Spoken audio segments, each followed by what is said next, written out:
"Sir, I found something." His voice shook through the phone.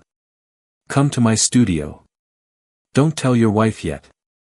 You need to see this first." I remember the silence that followed. It wasn't fear. It was recognition. Deep inside, I already knew something was wrong. I'd just been too proud to admit it. When I arrived, he didn't speak. He just opened his laptop, double-clicked a folder, and let the truth bleed out frame by frame. It was our wedding, the dance, the laughter, the champagne. But in one corner of the screen, behind the soft glow of fairy lights, my wife's hand wasn't in mine. It was on his shoulder, his hand on her waist. My best friend, my best man. They weren't just smiling. They were looking at each other like we were the ones intruding on their wedding.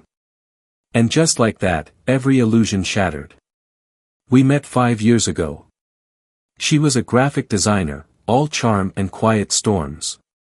The kind of woman who made you believe peace could have a heartbeat. I was building my firm, working nights, chasing stability. She brought calm into the chaos. Or so I thought. The betrayal didn't happen overnight. It crept in, soft-footed and smiling. She stopped asking how my day was, started locking her phone, laughed at texts she never explained. I told myself she was tired, that I was paranoid, that marriage was just settling dust. Then came the late-night work calls, the new perfume, the distant eyes during dinner. I noticed everything but said nothing. Because sometimes silence isn't weakness, it's a weapon you're still sharpening. The photographer handed me a flash drive. "I wasn't sure if I should show you this," he said. "But you deserved to know." Deserved. The word cut deep. That night, I sat in my office replaying the footage frame by frame until the lie was too complete to ignore. I didn't break anything. I didn't scream. I just opened a notebook and started writing names, dates, patterns. Revenge isn't rage, it's math. I knew they'd keep seeing each other. They always do. Betrayers confuse discretion with intelligence. I gave them both the rope they needed. I stopped questioning her whereabouts. I stopped coming home early. I smiled more. She thought guilt looked good on her. It made her kinder, more affectionate. She didn't realize I'd already begun dismantling everything she stood on. I started with finances.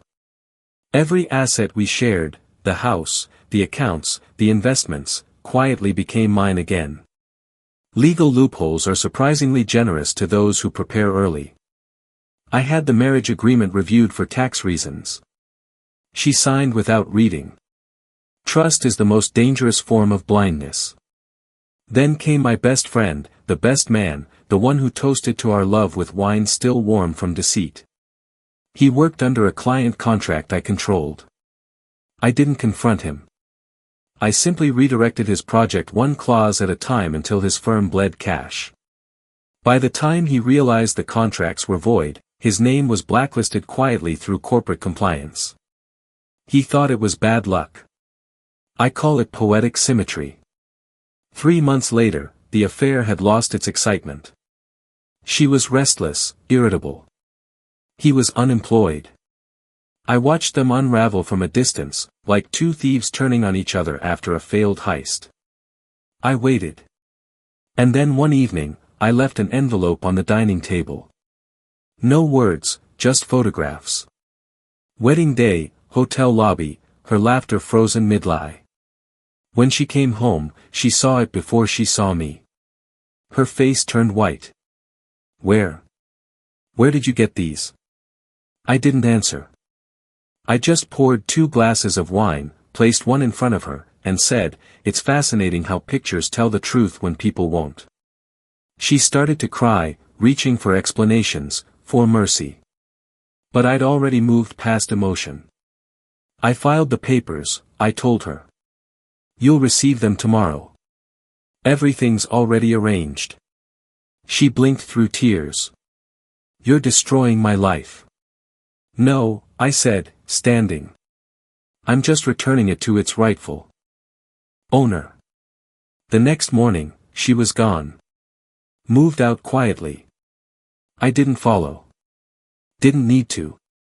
A week later, mutual friends started whispering about her sudden financial troubles, about how her lover's firm collapsed, about how she couldn't find work because her reputation preceded her. I never confirmed anything. I never denied it either.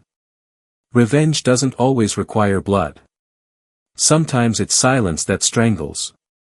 6 months later, the photographer called again. He said he'd quit weddings altogether, said my story changed the way he saw people. Are you okay now? He asked.